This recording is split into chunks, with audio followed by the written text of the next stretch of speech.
Ah oui. Bon, bienvenue à la 35e vigile mars 2011. Ça fait 8 mois que nous occupons le Champ de Mars à chaque samedi 14h. Et comme de raison, ça continue à Québec à chaque samedi 14h à la place du Peuple Souverain.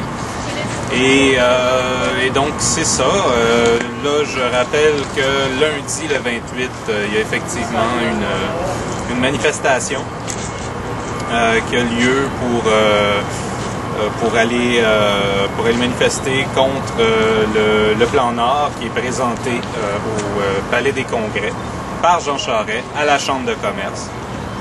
Et donc, c'est en collaboration avec le Maître chez nous au 21e siècle de Daniel Breton, le mouvement du 24 septembre. Et puis, donc ça, c'est lundi midi en face du Palais des Congrès. Comme je disais la semaine passée, Jean Charest y est présent. Contrairement aux autres manifestations qu'on a fait, il était pas là, il était ailleurs qu'à son bureau ou que l'endroit où l'on manifeste. Et d'ailleurs, il n'est pas à l'hôtel de ville ici. Donc c'est à peu près ça. Pas grand chose à dire à part ça, bonne vigile et puis place à la lecture de texte. C'est là que j'entre en scène avec la suite du feuilleton, qui est utile pour traverser l'hiver. Alors, l'art de la guerre, tel que traduit par le père Amyot en 1772. D'abord, résumé de l'article précédent.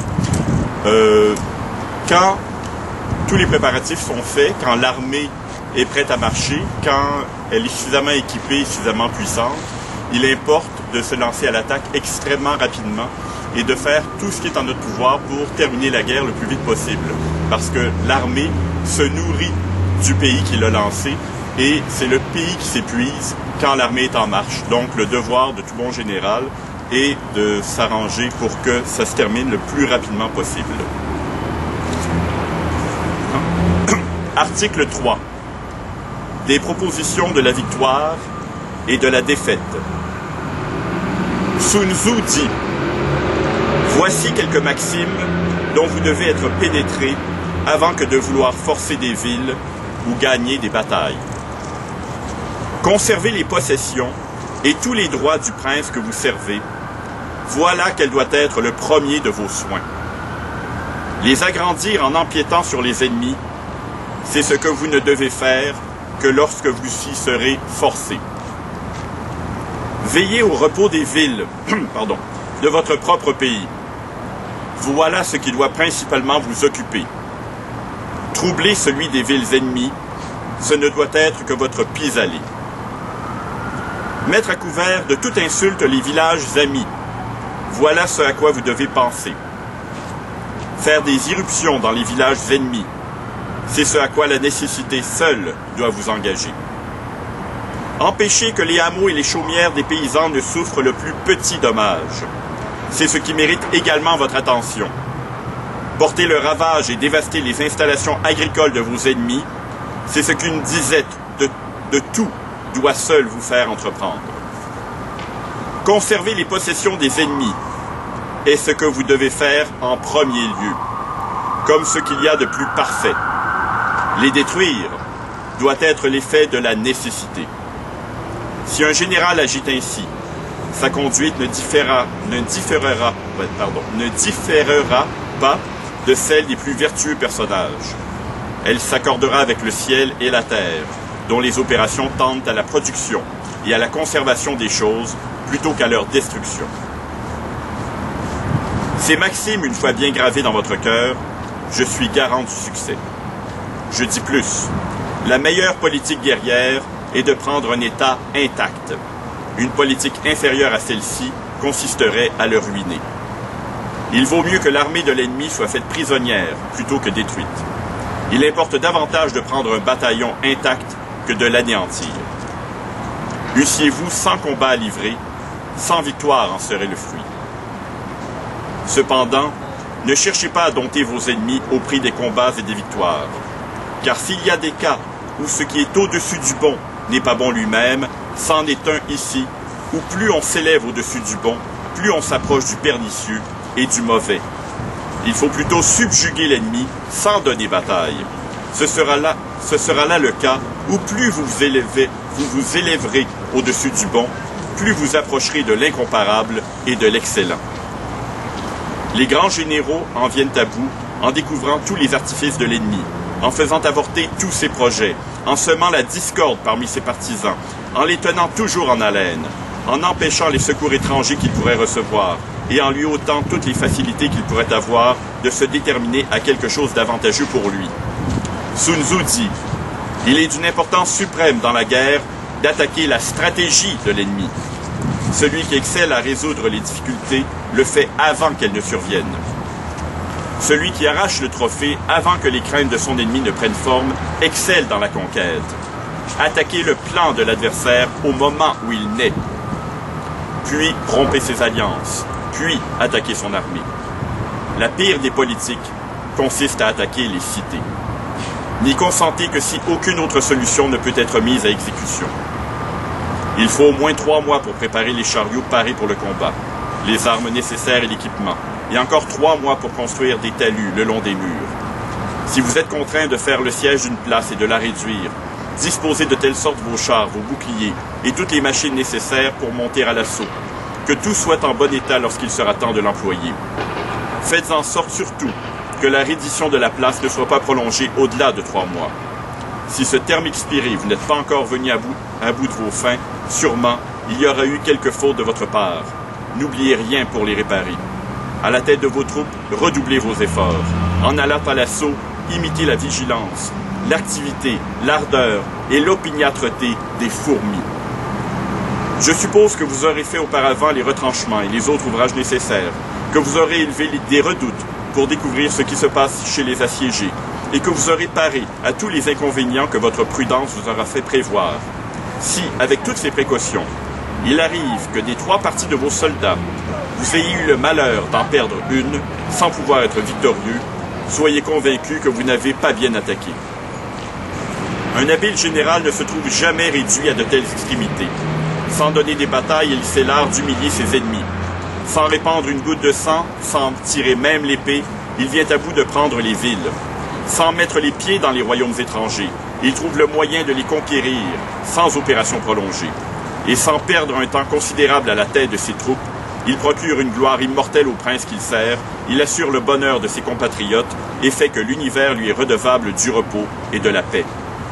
Tel est le but auquel tous ceux qui commandent des armées doivent tendre sans cesse et sans jamais se décourager. Votre but demeure de vous saisir de l'Empire alors qu'il est intact. Ainsi vos troupes ne seront pas épuisées et vos gains seront complets. Tel est l'art de la stratégie victorieuse. Il y a une infinité de situations différentes dans lesquelles vous pouvez vous montrer par rapport à l'ennemi. On ne saurait les prévoir toutes. C'est pourquoi je n'entre pas dans un plus grand détail. Vos lumières et votre expérience vous suggéreront ce que vous aurez à faire à mesure que les circonstances se présenteront. Néanmoins, je vais vous donner quelques conseils généraux dont vous pourrez faire usage à l'occasion. Si vous êtes 10 fois plus fort en nombre que ne l'est l'ennemi, environnez-le de toutes parts. Ne lui laissez aucun passage libre.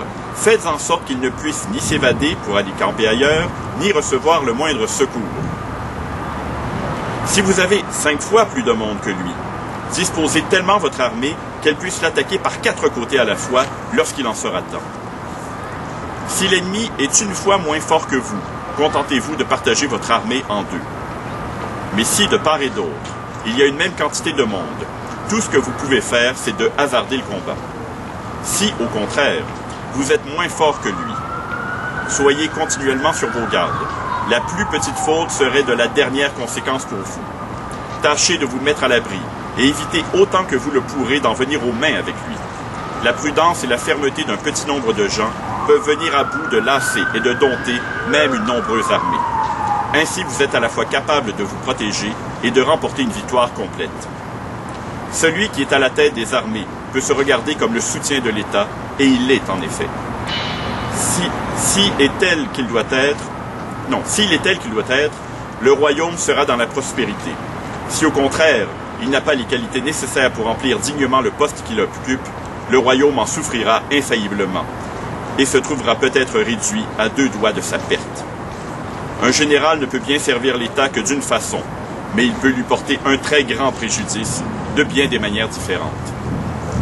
Il faut beaucoup d'efforts et une conduite que la bravoure et la prudence accompagnent constamment pour pouvoir réussir. Il ne faut qu'une faute pour tout perdre. Et parmi les fautes qu'il peut faire, de combien de sortes n'y en a-t-il pas? S'il lève des troupes hors de saison, s'il les fait sortir lorsqu'il ne faut pas qu'elles sortent, s'il n'a pas une connaissance exacte des lieux où il doit les conduire, s'il leur fait faire des campements désavantageux, s'il les fatigue hors de propos, s'il les fait revenir sans nécessité, s'il ignore les besoins de ceux qui composent son armée, s'il ne sait pas le genre d'occupation auquel chacun d'eux s'exerçait auparavant, afin d'en tirer parti suivant leur talent, s'il ne connaît pas le fort et le faible de ces gens, s'il n'a pas lieu de compter sur leur fidélité, s'il ne leur fait pas observer la discipline dans toute la rigueur, s'il manque du talent de bien gouverner, s'il est irrésolu et s'il chancelle dans les occasions où il faut prendre tout à coup son parti, s'il ne fait pas dédommager à propos ses soldats lorsqu'ils auront eu à souffrir, s'il permet qu'ils soient vexés sans raison par leurs officiers, s'il ne sait pas empêcher les dissensions qui pourraient naître parmi les chefs. Un général qui tomberait dans ses fautes rendrait l'armée boiteuse et épuiserait d'hommes et de vivres le royaume et deviendrait lui-même la honteuse victime de son incapacité. Sun Tzu dit, dans le gouvernement des armées, il y a 7 mots. 1. Imposer des ordres pris en cours selon le bon plaisir du prince. 2. Rendre les officiers perplexes en dépêchant des émissaires ignorant les affaires militaires. 3. Mêler les règlements propres à l'ordre civil et à l'ordre militaire. 4. Confondre la rigueur nécessaire au gouvernement de l'État et la flexibilité que requiert le commandement des troupes. 5. Partager la responsabilité aux armées. 6. Faire naître la suspicion qui engendre le trouble, une armée confuse conduite à la victoire de l'autre. 7. Attendre les ordres en toutes circonstances. C'est comme informer un supérieur que vous voulez éteindre le feu. Avant que l'ordre ne vous parvienne, les cendres seront déjà froides. Pourtant, il est dit dans le code que l'on doit référer à l'inspecteur en ces matières. Comme si, en bâtissant une maison sur le bord de la route, on prenait conseil de ceux qui passent. Le travail ne serait pas encore achevé. Tel est mon enseignement. Nommer appartient au domaine réservé au souverain. Décider de la bataille à celui du général.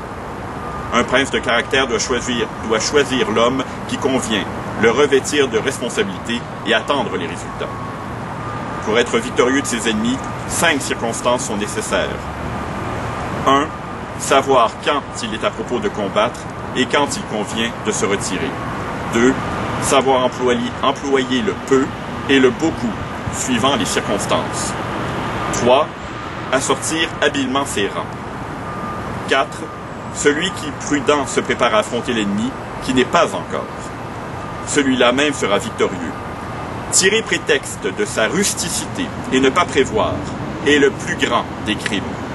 Être prêt en dehors de toute contingence est la plus grande des vertus. 5. Être à l'abri des ingérences du souverain dans tout ce qu'on peut tenter pour son service et la gloire de ses armes. C'est dans ces 5 matières que se trouve la voie de la victoire. Connais ton ennemi et connais-toi toi-même. Eussiez-vous 100 guerres à soutenir, 100 fois vous serez victorieux. Si tu ignores ton ennemi et que tu te connais toi-même, tes chances de perdre et de gagner seront égales. Si tu ignores à la fois ton ennemi et toi-même, tu ne compteras tes combats que par tes défaites. Merci.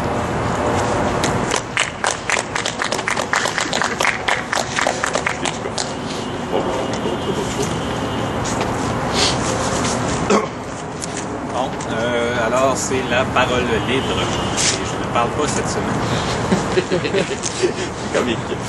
Bon, alors, je reviens et je profite du fait que Mathieu est là et qu'il a assisté, tout comme moi, à un débat... Hein? Tu vas parler quand même. Bon, c'est bien. Qu'il a assisté, comme moi, à un débat qui a eu lieu jeudi c'est bien ça, à l'UQAM, entre trois représentants des trois partis provinciaux indépendantistes. J'insiste parce qu'il y a le Bloc qui a fait aussi un débat Internet cette semaine, mardi. Et puis, il ne faut pas oublier le Bloc québécois qui est quand même dans le tableau général. Et j'ai les notes ici, je pense, de qui était là exactement. Je vais quand même le mentionner. Non, je ne l'ai pas pris ici. Ça va très mal. Donc, je suis désolé. C'était M. Saillant pour Québec solidaire, M. Jean-Martin Hossan pour l'Option nationale, qui est le parti qui l'a fondé, et M. Bernard Drainville, pour le Parti québécois. Donc, je sais pas, Mathieu, si tu veux, à un moment donné, donner ton avis sur le truc, tu vas le donner aussi. Peux-tu commencer ou tu peux lancer le truc, puis je vais rajouter des choses aussi.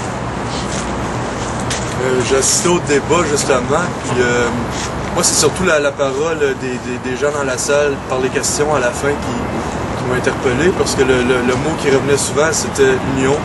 Dans la salle, il y avait des partisans de Québec solidaire, des partisans d'Option nationale, il y avait probablement des partisans du PQ, même s'ils n'ont pas fait entendre vraiment. Mais il y avait des partisans de chacun des trois camps. Puis les trois sont fièrement attachés à leur parti. Mais tout le monde, 99% des gens dans la salle étaient d'accord pour dire que pour qu'on arrive à l'indépendance, il va falloir que les trois partis s'unissent. Les trois débatteurs l'ont dit aussi. Ils ont dit qu'il va falloir une union. Ils n'ont pas voulu dire la forme. C'était sous un même parti ou sous une coalition. Mais les trois justement étaient d'accord pour dire ça, mais ils étaient aussi d'accord pour dire que ça allait arriver sous leurs conditions à eux. Donc moi, personnellement, je suis membre d'Option nationale et c'est mon parti. Donc je vais militer pour le parti Jean-Martin Hossan. Mais s'il y a une chose que j'apprécie pas dans son discours, c'est justement celui-là qui est le même que les deux autres. De dire qu'on peut s'unir, mais seulement si les autres partis adoptent nos propres positions. Dans ce cas-là, si les autres partis adoptent tes propres positions, il n'y a pas raison d'avoir différents partis. C'est la beauté de la division des partis, à mon avis, qui permet d'attirer plus de gens dans le mouvement souverainiste. Donc les souverainistes de gauche vont aller voir Québec solidaire. Les souverainistes peuvent plus porter vers un vent de changement, la jeunesse, les feux d'artifice vont aller vers l'Option nationale, parce que c'est vraiment... Moi, je perçois vraiment un vent de ce côté-là. Ou sinon, il y a toujours le Parti québécois, mais il y a les trois partis qui peuvent chacun attirer leur propre clientèle. Je pense que c'est important d'avoir une certaine diversité à ce niveau-là, contrairement à ce qu'un seul parti a le monopole de l'indépendance.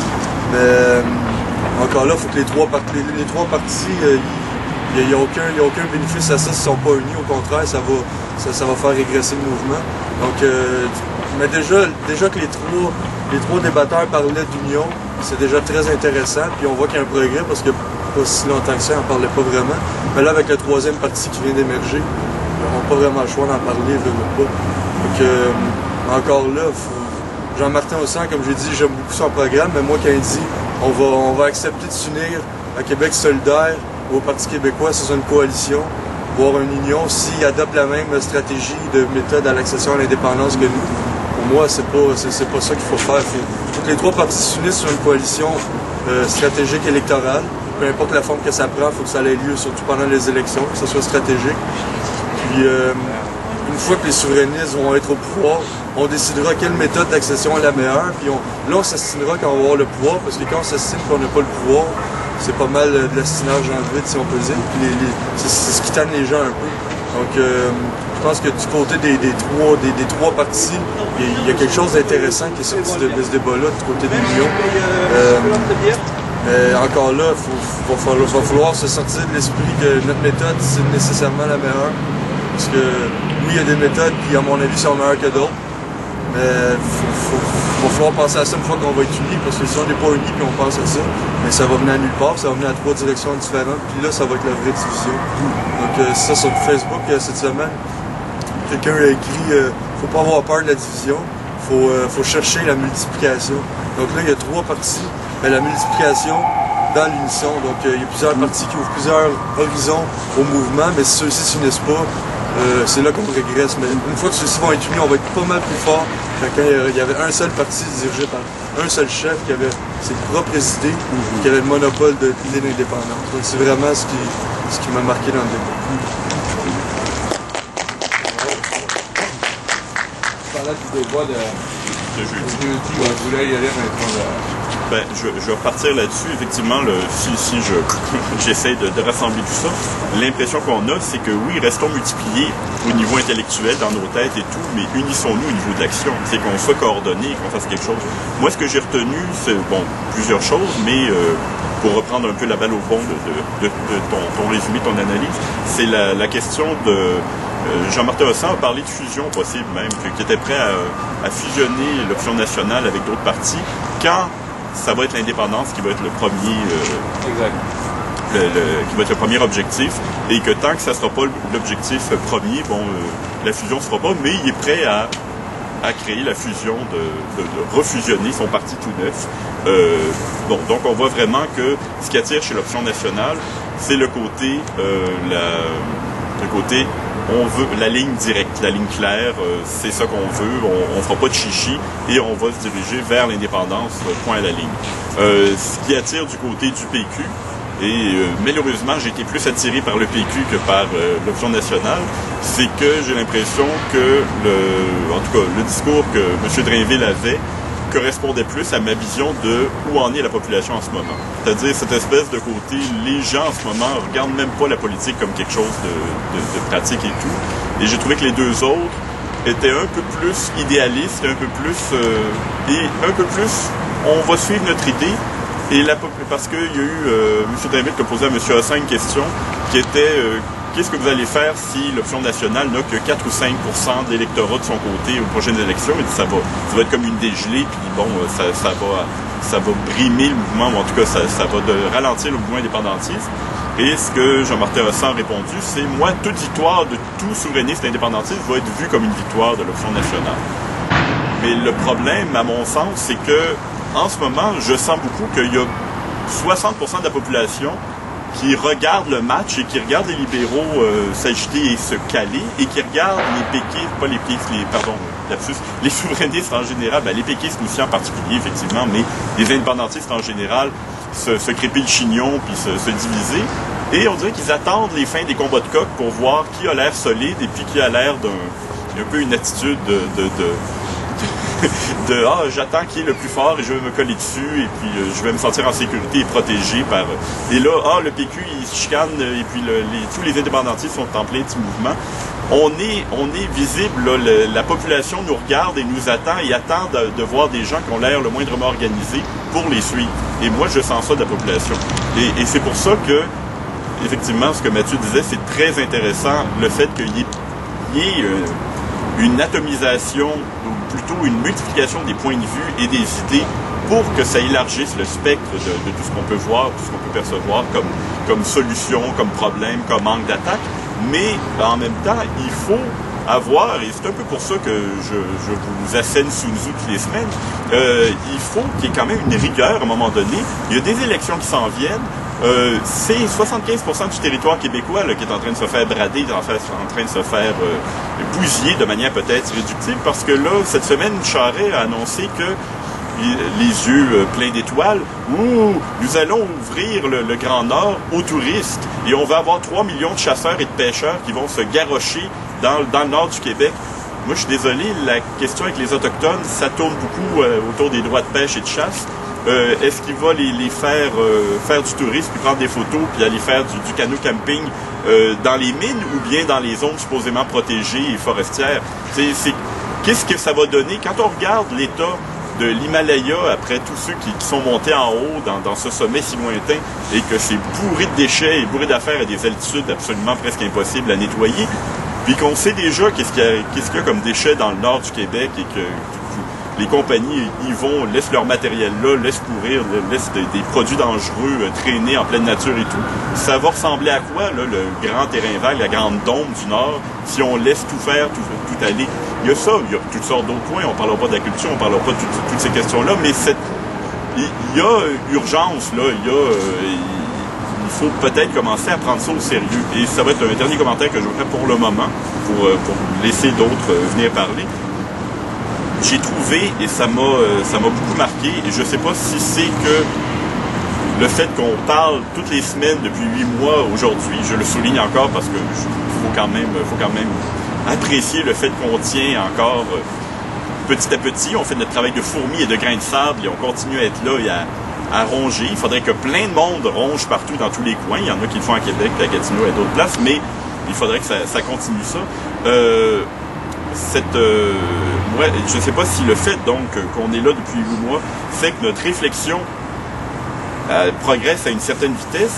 J'ai trouvé qu'il y avait comme des grands tabous et des grands pans, des grands aspects de la question de l'indépendance qui étaient comme non seulement pas couverts, mais carrément évités. Et je pourrais revenir là-dessus, mais il y a eu des phrases qui m'ont fait sauter à un moment donné, et du genre, et qui donnaient l'impression, un peu angélique, que le problème, c'est les Québécois entre les Québécois, que tout le monde va nous laisser tranquille décider de nos décisions, qu'il n'y aura aucune intervention extérieure, c'est-à-dire Ottawa, peut-être même Washington ou l'OTAN ou n'importe quoi, ou les minières maintenant qui vont commencer à prendre du pouvoir avec leur lobby et tout, et que tout est beau et que nous sommes pacifistes et que ça va suffire et que les gens vont être gentils avec nous. Moi, je suis désolé, j'ai vécu 95, j'ai vécu, j'étais trop petit pour voter, mais 80 aussi. Les interventions extérieures, il y en a eu, au point où, ça a été un peu évoqué, mais il faudrait le faire clairement. Il faut que s'il y a un prochain référendum, qui est une option parmi d'autres, Drainville était très stické là-dessus, référendum à tout prix, c'est la seule solution, mais je suis d'accord aussi. On s'en fout du moyen et puis des méthodes, là, pourvu que ça soit efficace et que ça marche. Mais pendant ces référendums-là, s'il y a un troisième référendum, il faut absolument exiger des observateurs internationaux. Ça, il est hors de question de faire un troisième référendum sans qu'il y ait l'ONU qui regarde et d'autres organismes, que ce soit Amnesty ou n'importe quoi. Il faut dire, écoutez, nous sommes sous domination depuis des siècles. On fait ça, observer à l'international et pas autrement. Et on fait pas ça en famille, puis on fait pas ça en huis clos, on met ça sur la scène de la planète. Je m'arrête pour le moment, j'ai beaucoup parlé. Alors, au suivant, merci. Vas-y. Je voulais juste ajouter de quoi par rapport au Parti québécois. C'est pas compliqué, je crois que le problème avec le Parti québécois, ce qui arrive, c'est que les personnes se présentent... Bon, moi, ces temps-ci, je suis un peu... je me tiens un petit peu moins à l'affût de tout ce qui se passe. Je suis loin de Montréal, fait que je suis pas en mesure d'assister à plein de conférences et toutes sortes de choses. Donc, la seule fenêtre que je peux avoir souvent, c'est les sites Internet et tout ça, et les nouvelles. Et puis... c'est pas compliqué, là. Je regardais Mongrain qui recevait les chefs de parti. Il y a eu Legault qui la semaine passée ou la semaine d'avant qui a présenté son parti. Il y a eu Jean-Martin Hassan avant qui avait présenté son parti, etc., etc. Et puis là, c'était qui se faisait interviewer, donc il est juste un jeune, là, Jocelyn, non? De quel parti? Du Parti québécois, là, c'est comme le deuxième chef d'opposition, quelque chose comme ça. Oui, je me rappelle plus. En tout cas, il était là. Et puis, c'est la même chose que d'habitude. Là, Mongrain était là. Bon, c'est quoi vous avez à offrir, là? Là, on est en campagne, là. C'est quoi vous avez à offrir? Donnez-moi des points. Puis là, lui, il disait les mêmes choses qu'il y a 4 ans, là, tu sais. Ah, ben, un enfant de place. Toutes les vieilles choses, tu sais. Il a dit 8 points, il n'y en a pas eu un qu'il disait l'indépendance du Québec, comment accéder à l'indépendance du Québec, comment tâter le pouls, ou comment savoir si la société voulait ou non, la population québécoise était intéressée ou non. Il n'a pas dit un maudit mot sur l'indépendance. Donc, je veux dire, on a beau dire qu'il faut se rallier derrière Pauline Marois, faut pas se diviser, faut pas, etc., etc. Je comprends. La seconde que le Parti québécois va commencer à parler d'indépendance, là, on va commencer à discuter du Parti québécois. Sa raison d'être, c'est ça. Moi, je comprends la gouvernance souverainiste, mais pourquoi que le Parti québécois serait tout simplement un parti d'opposition qui fait changement au Parti libéral et qui est pour la gouvernance souverainiste? Au moins, parle-en dans tes 8 points. Là. Il a sorti 8 affaires. Il aurait pu en parler dans la 5e chose ou la 8e chose. Il n'en a même pas parlé du tout. Je veux dire... Cette attitude de peur, là, de parler au public, de ne pas fâcher personne et de dire « OK, on va aller rejoindre la majorité de la population avec ça ». Moi, je trouve que il n'y a rien qui a changé. qu'ils ont beau s'apercevoir qu'il y a plein de gens qui quittent le parti, qu'ils ont beau s'apercevoir que c'est le bordel, mais il me semble que s'ils parleraient de temps en temps d'indépendance, ça ferait avancer les choses. Ils en parlent peut-être en conférence dans l'UQAM ou des choses comme ça, ou tu sais, des choses comme ça, tu sais, mais je veux dire, il en a pas parlé une seule seconde. Et puis je regardais ça, et puis j'attendais, il a parlé pendant 15 minutes, et puis j'attendais, est-ce qu'il va dire quelque chose par rapport à l'indépendance? Et puis il n'a rien dit par rapport à l'indépendance. Donc je suis désolé, et il représente le Parti québécois parce que la chef était pas présente, elle était occupée à d'autres choses. Donc, c'est quoi le but du Parti québécois là, quand il n'est pas capable de dire que juste dire le mot et comment aborder, ou tu sais, juste faire une petite insertion, là, un petit commentaire, n'importe quoi, rien. Donc moi, à partir de là, je veux dire, je veux bien pas diviser le vote, puis je veux bien pas essayer de voir qu'est-ce qu'il y a de positif dans le Parti québécois. Et la seule raison, le seul positif qu'il y a dans le Parti québécois, c'est de dire, ben, on a plus de chances de gagner. Ils ont une équipe beaucoup plus habituée, expérimentée, etc.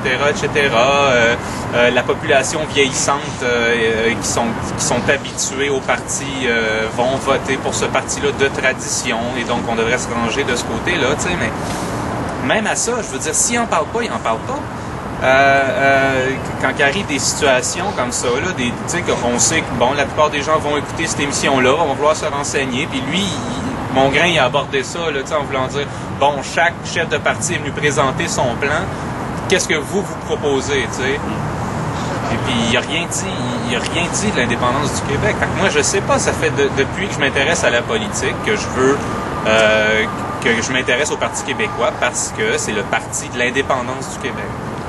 Donc là, si le Parti de l'indépendance du Québec, après qu'on aille marcher, qu'on ait été 3000 dans la rue, que des gens parlent un peu partout, qu'il y a des gens qui quittent le parti et puis là, on les appelle les durs, les radicaux, les ci, les ça, tu sais, je veux dire, non, c'est juste des gens qui attendent que... Non, mais c'est juste des gens qui attendent que le Parti québécois dise le mot indépendance, c'est leur raison d'être. Donc moi, c'est ça, là, je comprends pas pourquoi... c'est si difficile de comprendre pourquoi il y a de la division, c'est si difficile de comprendre pourquoi les gens se rangent pas derrière le Parti québécois. Il me semble que c'est simple, c'est que si tu es un parti d'indépendance puis tu parles pas d'indépendance, ben il y a un problème, c'est tout.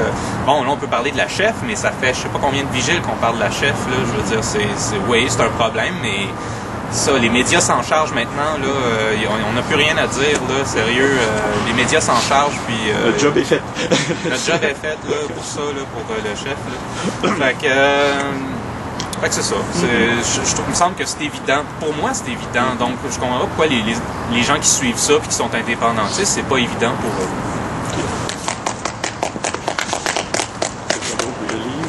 Je retourne. Je vais y aller, moi, OK.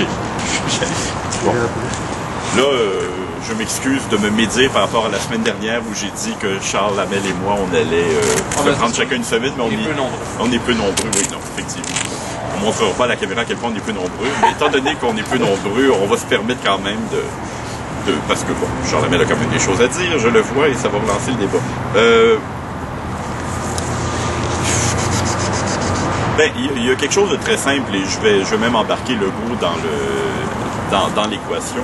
Je pense qu'il faut faire la différence entre les gens qui disent il faut être pragmatique et les gens qui disent on a un objectif, il faut atteindre et travailler pour cet objectif-là. Et c'est une espèce de spectre entre ces deux choses-là. Je pense, sincèrement, que Legault est indépendantiste. Je pense que Legault, à moins de lui prêter comment je peux dire, des intentions malveillantes ou démoniaques ou tout ça, moi, personnellement, de ce que je perçois, je pense que c'est un indépendantiste qui a fait un bout de chemin, qui a vu que la population ne réagissait pas assez à son goût, qui a fait, ben, coudonc, ils n'ont pas l'air de vouloir ça pour le moment, on va mettre ça sur la glace, puis on va proposer autre chose. Puis, tiens, je propose autre chose, là, le monde bouge plus, puis, ben, coudonc, c'était ça, il y avait des blocages au niveau de la population. Marois, c'est à mi-chemin là-dedans. C'est OK, on va parler d'indépendance pas trop clairement, puis de manière soft, puis gentille, puis douce, puis tout ça.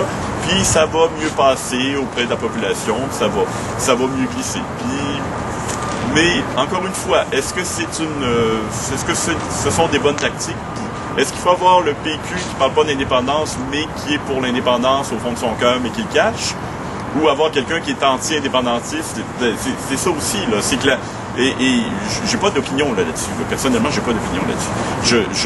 Je pense qu'il faut définir, je l'ai dit il y a 2 semaines déjà, il faut s'entendre, les indépendantistes. D'abord, il faut dire, OK, on est des indépendantistes, mais on se reconnaît tous comme indépendantistes, on est une gang. Bon, ça, c'est la première étape. La deuxième étape, il faut s'entendre sur à quel point sommes-nous en danger. Ça, je répète cette espèce de formule-là. Et même si on n'est pas tous d'accord dans nos analyses ou nos lectures sur le niveau de danger, il faut s'entendre théoriquement sur un état de danger qui doit être notre plateforme, si vous voulez, ou notre discours. Ça, on considère qu'on est en danger à tel niveau. Si ça continue comme ça et si la tendance se maintient comme ça, d'ici 20 ans, la langue française va être presque éradiquée de Montréal et elle va avoir disparu. On ne pourra pas revenir en arrière, ça va être fini et tout. Ou bien non, on a encore 50 ans pour faire ça. Ou bien non, on va tenir un siècle même sans forcer, bon, n'importe quoi. Ou d'ici 2 ans, tout est foutu. Ou c'est déjà trop tard. Bon, tous les discours sont possibles à ce niveau-là, mais la deuxième étape, donc, c'est qu'ils s'entendent sur l'état de danger dans lequel on est. À partir de là, découlent naturellement les actions qu'on utilise. Et là, qu'est-ce qui est le plus pressé? Dégommer Charest le plus vite possible, parce que c'est Charest qui est le mal absolu qui fait le plus de bobos. Dégommer Charest et pas permettre à Legault de rentrer à tout prix, parce que Legault va faire aussi pire que Charest. Dégommer Charest, Legault et pas permettre à Marois de rentrer non plus, parce qu'elle va aussi être molle et faire le mal aussi. Donc, donc, tous se rassembler derrière l'option nationale et puis réussir à en faire un parti qui va prendre le pouvoir, alors qu'il y a 2 députés à peu près d'expérience pour le moment, Lisette Lapointe et Jean-Marc Théossan, qui sont à l'option nationale. C'est ça, c'est qu'en fait, je pense qu'il faut voir ça de manière graduée, d'une certaine manière. Oui, il y a des purs et durs qui doivent travailler qui sont l'avant-garde, si vous voulez, là, qui travaillent dans les coins, puis qui avancent et qui font faire les choses. Mais il faut qu'il y ait des gens un peu plus modérés qui suivent, puis d'autres encore un peu plus modérés qui suivent. Et qu'à la toute fin, on travaille jusqu'à amener, et ça c'est l'objectif théorique, utopique, mais qu'il faut se dire, Québécois et indépendantistes doivent devenir des synonymes. Québécois, dire un Québécois indépendantiste, ça doit devenir un pléonasme, ça doit devenir répéter la même chose. Tout Québécois, naturellement, on doit travailler, et ça c'est du long terme, c'est de l'éducation populaire. Tout Québécois doit naturellement déduire, je suis mieux dans un Québec libre que pris dans le Canada. Et ça se fait comment? Ça se fait en répétant l'histoire du Québec, selon la lecture québécoise de l'histoire du Québec, et pas selon la lecture canadienne, mais qui peut être étudiée aussi, puis qu'on voit comment ils perçoivent ça, parce qu'il faut connaître aussi l'adversaire et les forces et les faiblesses de l'adversaire. Donc, répéter l'histoire du Québec, montrer la machine au niveau économique, comment ça marche. Il y avait le Bloc québécois qui, paraît-il, avait monté tout un système pour montrer tout ce que coûtait au Québec le fait d'être dans le Canada. Et ça, c'était directement pointer du doigt le portefeuille de tous les citoyens du Québec et de regarder, ça vous coûte tant, parce que vous êtes dans le système canadien. Pointer du doigt, s'il vous plaît.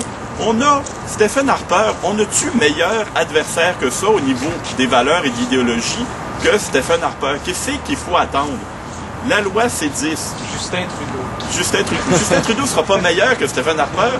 Stephen Harper est monstrueux, quelque part. Là. De notre point de vue, là, je veux dire, il faut considérer tout humain comme un être humain. Mais il nous a quand même reconnus comme nation. Là, il nous a reconnus comme nation. et on ne connaît pas comme nation. Oui, c'est ça. Oui, bon, d'accord, c'est pire à ce point de vue-là. Ouais. Mais Justin Trudeau, il parle en bilingue, donc il va essayer de quand même nous intégrer dans sa lecture. Stephen Harper, il s'en fout, là. C'est fini, là.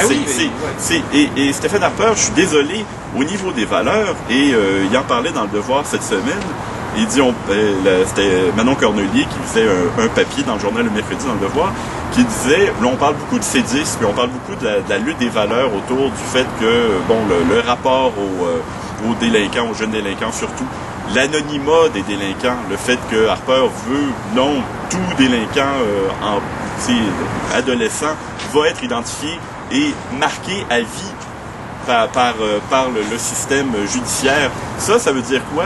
Ça veut dire qu'Harper, dans le fond, il y a des amis dans le commerce des armes à feu. C'est pour ça qu'il veut pas du registre des armes à feu.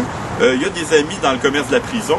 Il veut du cheap labor prisonnier pour construire des affaires pas chères. Donc, il faut quoi? Il faut des conditions pour qu'on ait de plus en plus de criminalité.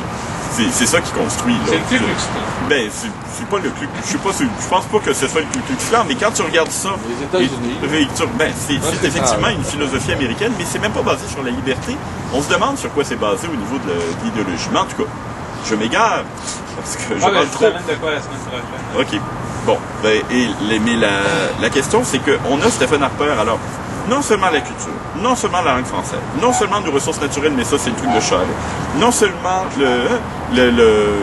toute l'histoire, et puis le fait que quand on regarde du point de vue québécois l'histoire du Canada, le Canada a été construit sur le dos du Québec et de manière à finir la conquête qui n'a jamais été terminée complètement parce qu'on était plus nombreux que les pauvres petits soldats anglais qui étaient là au lendemain de la conquête. Donc, il faut continuer à écrabouiller tout doucement et mettre un oreiller tout doucement sur le bébé pour l'étouffer. Mais en plus, on a la crise des valeurs ici, là, en ce moment, qui est une crise fondamentale, qui est quelque chose, je veux dire, c'est presque manichéen, là, c'est une aberration. On ne peut pas, au niveau des valeurs québécoises qu'on a, être d'accord avec ce que Stephen Harper amène, ou amenez-en des Québécois qui sont d'accord, qu'on discute, mais... Il y a Éric Duhaime. Oui, bon, OK, il y a quelques clowns de service payés pour ça, qu'on écoute parler, puis qu'on se demande c'est quoi l'opinion des gens. Je veux dire, j'en ai vu, moi... Il y a des comtés conservateurs, là, au Québec. Oui, il y a des comtés conservateurs au Québec, puis il y a du monde qui sont pour le pouvoir, puis il y a du monde qui tout ça. Mais on peut-tu essayer, et c'est pour ça que je parle d'éducation populaire aussi, commencer, parce que un ami me disait à un moment donné, mais tu crois pas à la démocratie? Je dis, moi, je crois à la démocratie d'un peuple relativement, minimalement éduqué et au courant de ce qui se passe. Pas des gens qui votent comme certaines personnes sans même savoir le sexe du député pour qui ils votent. Et ça, c'est arrivé lors des dernières élections. Qui ne savent pas parler anglais, ni anglais, ni français. Ben oui, mais il y a du monde, des Québécois francophones qui ont voté aussi pour des gens parce qu'il y avait une couleur au parti, et c'est tout. Et ils ne sont pas posés de questions ensuite à qui c'étaient ces gens-là. Il n'y a pas eu de réflexion, il n'y a pas eu un minimum de comparaison des candidats en présence. Mais ce que je veux dire par là, c'est que pour répondre sur le truc du Parti québécois, je pense qu'il ne faut pas se décourager. Il faut juste considérer qu'il y a différents degrés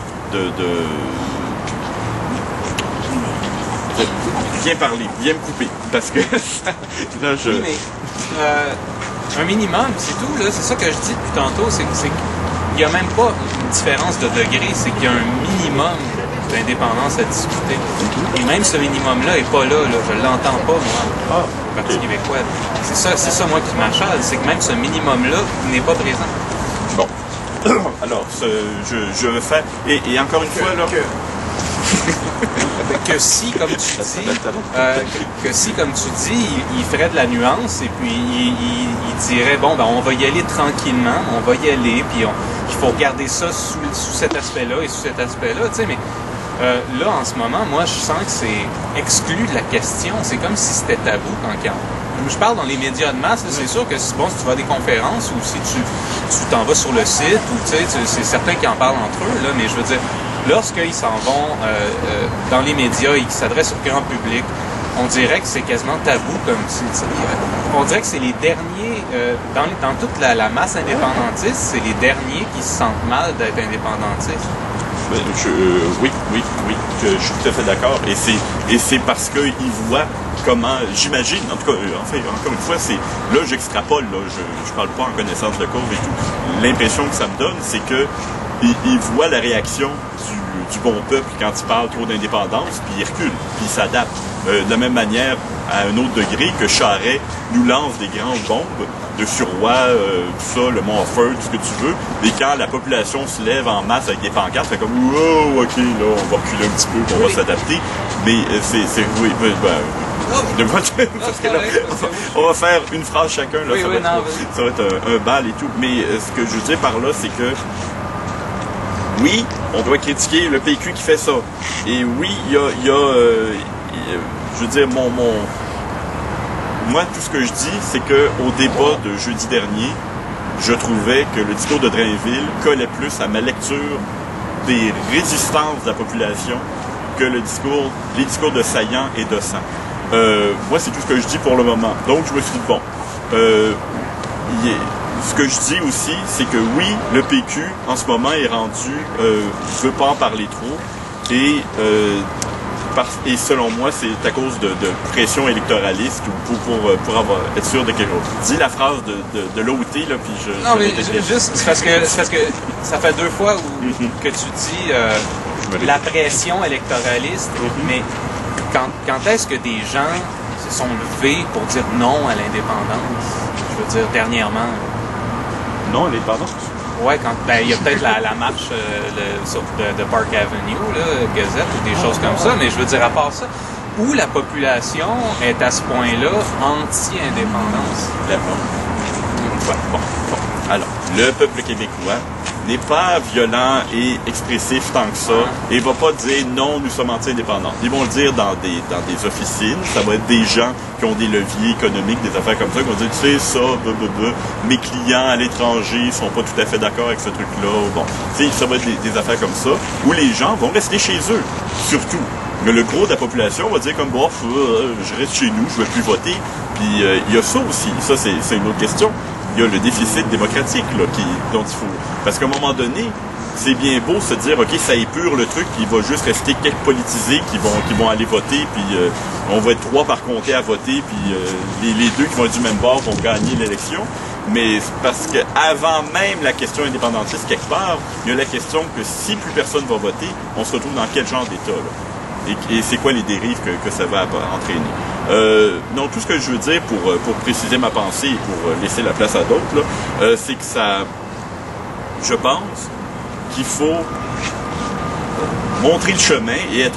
Je veux dire, il y a 3 partis indépendantistes en ce moment et il y a un mouvement indépendantiste. Et on fait partie d'un mouvement indépendantiste ici, à mars 2011. Tous les groupes qui sont dans le Café Indépendance en font partie. Le NMQ en fait partie aussi. Tout ça, ça constitue le mouvement indépendantiste. Ce mouvement indépendantiste-là, et ça a été dit aussi jeudi, on voit que, ça c'est Saillant qui l'a dit, si je me rappelle bien, que ça n'appartient plus à un parti l'idée d'indépendance. Ça appartient à un mouvement populaire. Et ça, c'est quelque chose qui est de nouveau. Et ça, c'est quelque chose et ça rejoint ce que Mathieu disait tout à l'heure, c'est quelque chose où là, ça a pris une multiplication des idées pour commencer à avoir des nouvelles lumières, des nouvelles couleurs, puis quelque chose de l'air frais qui rentrait par des trous un peu partout, puis que ça commence à circuler dans ce sens-là. Ce mouvement-là, selon moi, doit travailler à 3 choses. Je l'ai dit souvent, je vais le répéter. Définir à quoi ressemble le Québec indépendant. 2, renouer avec l'histoire, la culture, les valeurs, les connaissances et tout ça. Et 3, commencer à rassembler, devenir un mouvement qui rassemble le plus de monde possible et commencer à dire aux partis, nous, on commence à être une force politique aussi. Là. Et on commence à vous dire, la voix, nous, on la voit par là, on est pressé, on est moyennement pressé, tout ça. Et à ce moment-là, si on est tous pressés au niveau de l'option nationale va dire, ah, ben là, j'ai quand même un certain nombre de monde avec moi, puis tout ça. Ce travail-là, combien de temps ça peut prendre? J'en sais rien. C'est du travail de longue haleine. C'est des choses qui ont été faites dans les années 70, qui ont été, comme le disait M. Lepage à une autre vigile, un peu laissées de côté dès que le PQ est rentré au pouvoir. C'est qu'il y a eu une éducation populaire, il y a eu des publications de versions vulgarisées de l'histoire du Québec, de choses du genre. Il y a eu toutes sortes de travaux et des choses à la limite ingrate, à petite dose, petit à petit, avec des gens qui s'impliquent, puis qui font du bénévolat, puis qui font toutes sortes de choses comme ça. C'est du travail d'éducation à long terme. Il faut que ça soit incessant. Il faut reconquérir notre histoire, reconquérir notre culture et multiplier l'information. C'est l'information avant tout qu'il faut faire. Et ça, c'est notre travail à nous. Le reste, ça va suivre. Il faut pas dire, bon, le PQ, les bêtes politiques, ils réagissent à la population, puis sont frileuses ou vont aller dans tel truc. Il y a des gens dedans qui vont vouloir gueuler plus fort et tout, et c'était à la fois sympathique et pathétique de voir les réactions de Drainville. qui, à un moment donné, se mordait les lèvres littéralement. Tu vas j'espère, corroborer mon impression, Mathieu. Se mordait les lèvres, là, je me tais parce que je vais en manger toute une demain. Là. C'était quasiment littéralement ça. Il y a même une vidéo, là, je pense que c'est Marie-Josée Drolet qui a pris en vidéo, elle a mis ça sur Facebook. C'est justement Drainville qui dit ça, il dit sur tel point je suis pas en accord avec le chef. Puis il dit là je veux pas.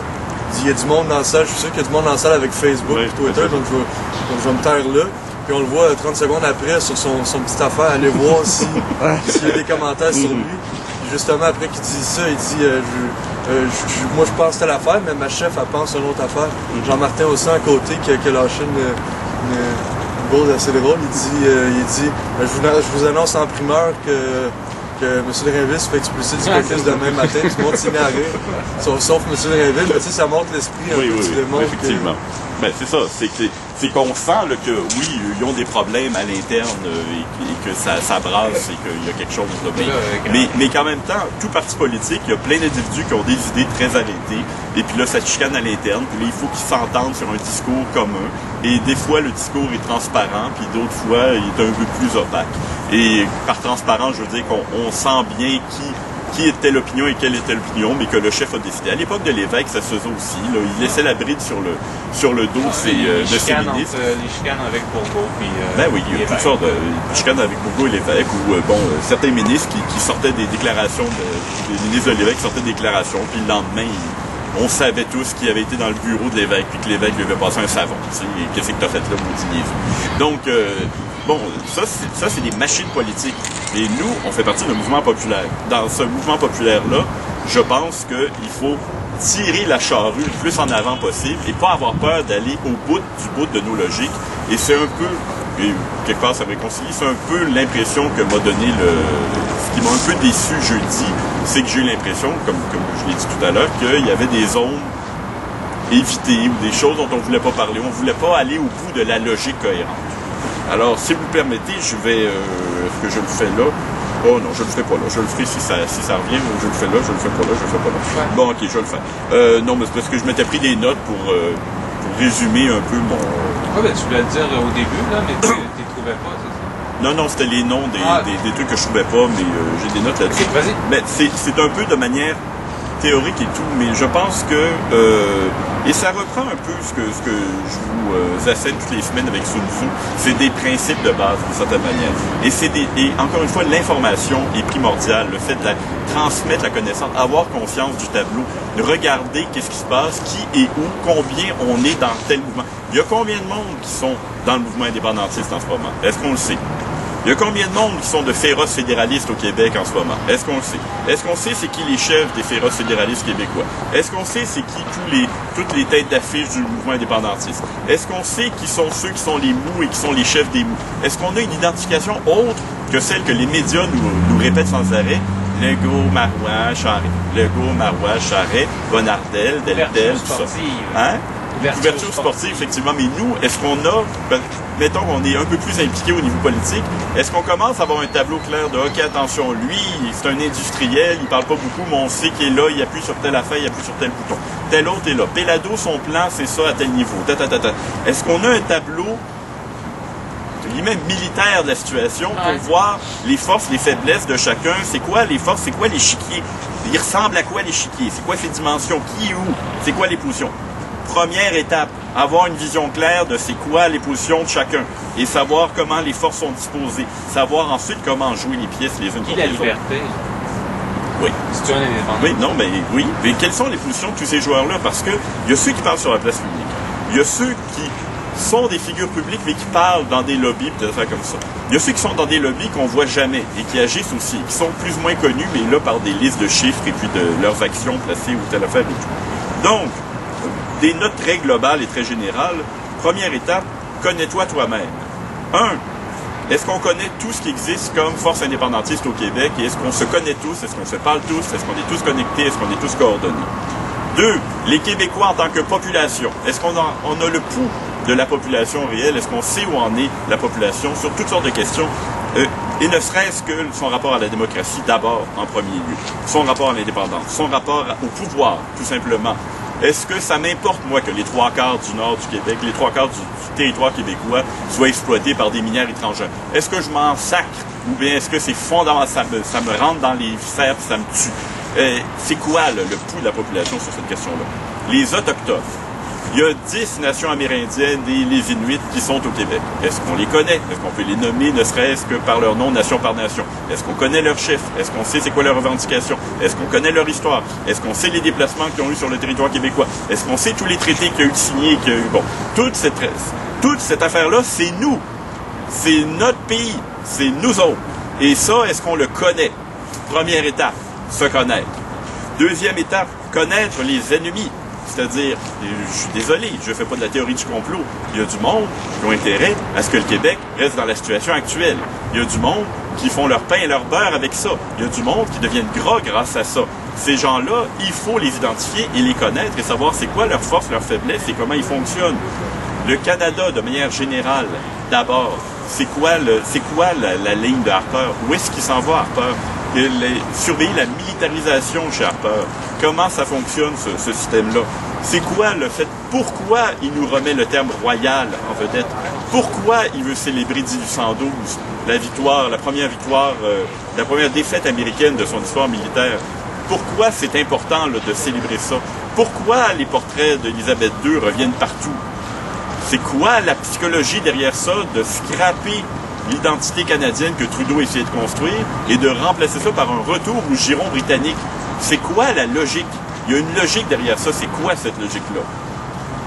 De manière générale, l'Amérique du Nord, l'Europe de l'Ouest, parce que je rentre Sarkozy, ses intérêts, l'Angleterre, Washington, c'est quoi le Québec pour eux dans la carte géostratégique? C'est quoi que ça va leur faire si le Québec est indépendant? Ça va les toucher? Ça va pas les toucher? Ils sont indifférents? Non, ça les écœure? On le sait-tu? Il faut apprendre ces choses-là, il faut le savoir, il faut commencer à faire des contacts. Oui, là, c'est un autre niveau, c'est un niveau diplomatique, mais il faut que un bon nombre de la population commence à s'intéresser à ces questions-là. Si on veut devenir un pays, je suis désolé, il faut avoir un regard international et global et mondial sur ce qui se passe sur la planète et c'est quoi nos intérêts, c'est quoi nos interactions. Sinon, non, on peut rester dans notre terrier et puis dire non, le reste du monde fait ce qu'il veut et puis c'est pas important pour moi. Mais s'il y a une quête du pays, il y a une quête de la place dans le monde, il faut commencer à connaître les relations, les affaires comme ça. Et c'est quoi les intérêts québécois? Et ça, c'est l'autre affaire. Le Québec a des intérêts, ça je le dis, dans d'autres pays, est un exploiteur d'autres pays, est associé avec le Canada de très près dans l'exploitation d'autres peuples, et a des compagnies qui sont purement québécoises au départ et qui tirent profit d'exploitation, sont impliquées d'une manière ou d'une autre en Libye, au Tibet, dans toutes sortes d'endroits comme ça, la Colombie. En tout cas, toutes ces choses-là, est-ce qu'on les connaît? Est-ce qu'on est conscient de tout ce qui se fait? Et aussi au Québec, donc, il y a des gens qui ont intérêt à ce qu'il n'y ait pas d'indépendance. Et il y a des gens qui ont intérêt à nous mettre des bâtons dans les roues. Donc, c'est à peu près ça les domaines. Et c'est pour ça que je dis un immense travail d'apprentissage et de connaissance de nous-mêmes et de ce qui nous entoure qu'il y a à faire. Donc, tu dis que ces oui, choses... vas-y, prends le relais. Merci. Non, mais tu dis que ces choses-là ont été évitées dans la conférence. Et c'était tabou, ces sujets-là. Non, je vais spécifier. Je dis que cette vision, ce que je vous ai fait comme topo, si j'avais entendu ça jeudi, j'aurais fait « Ah, on commence à déployer des choses. » Mais j'ai surtout senti, et ça c'est mon dada peut-être, que c'est le sujet militaire qui était évité. Il y a eu le discours de Sang qui a dit, à un moment donné, il dit il y a 3 moyens d'accéder à l'indépendance du Québec.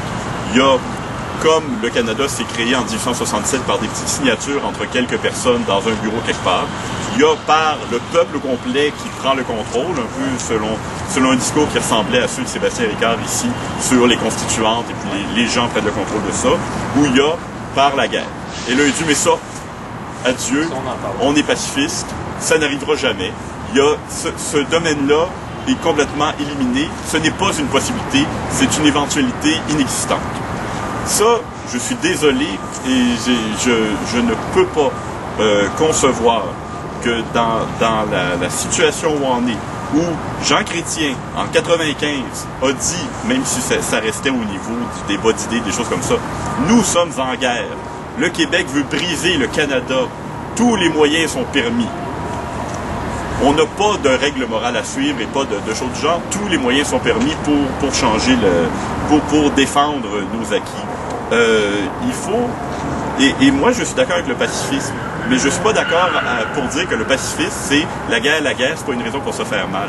Ça, cette philosophie-là, héritée de la guerre des trucs, je suis pas d'accord avec ça. Le pacifisme, c'est pas aller se cacher parce que l'armée arrive, c'est aller au combat en disant on est prêt à mourir, mais pas à tuer. C'est ça le pacifisme. On est prêt à y aller au bout, jusqu'au bout, et à faire nos affaires, mais on ne fera de mal à personne en faisant ça. Mais nous, on est prêt à manger une méchante volée et on est prêt à se sacrifier pour ça. Est-ce qu'on est prêt? Est-ce qu'on est rendu à ce niveau-là? Est-ce qu'on est rendu à ce niveau de civilisation-là au Québec où on est encore en mode survie de dire « Oups, ça commence à chauffer, allons nous cacher, obéissons, soumettons-nous ». C'est ça le problème.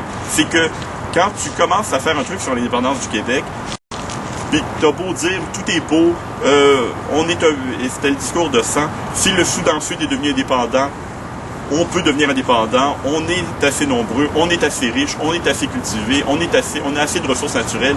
Je suis désolé, on a une position, on a un rôle géopolitique, on a une position sur la carte d'Amérique du Nord, strictement ça.